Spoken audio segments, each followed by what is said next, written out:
26 years of love, memories, at forever.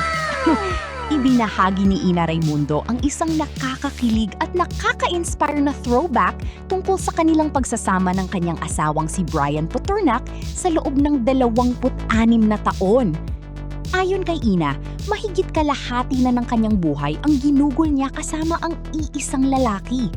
Sa loob ng napakahabang panahon, hindi lang mga larawan at selfie ang kanilang naipon, kundi napakaraming masasayang alaala, pagsubok, tawanan, at mga simpleng moments na naging bahagi ng kanilang buhay bilang mag-asawa.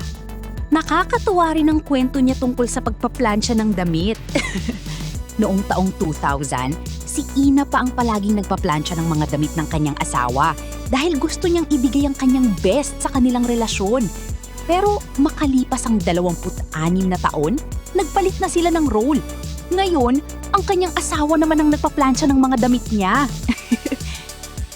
Minsan, hindi naman kailangang bonggang regalo o mamahaling bagay para masabing mahal ka. Ang tunay na pagmamahalan ay makikita sa maliliit na bagay.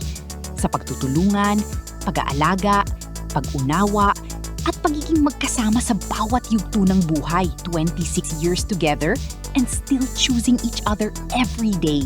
Kayo, naniniwala ba kayo na ang tunay na forever ay hindi lang tungkol sa tagal ng pagsasama, kundi sa pagpili sa isa't isa araw-araw?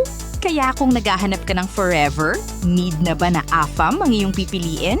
I-comment ang iyong friend na may forever. See you sa next video mga kamars!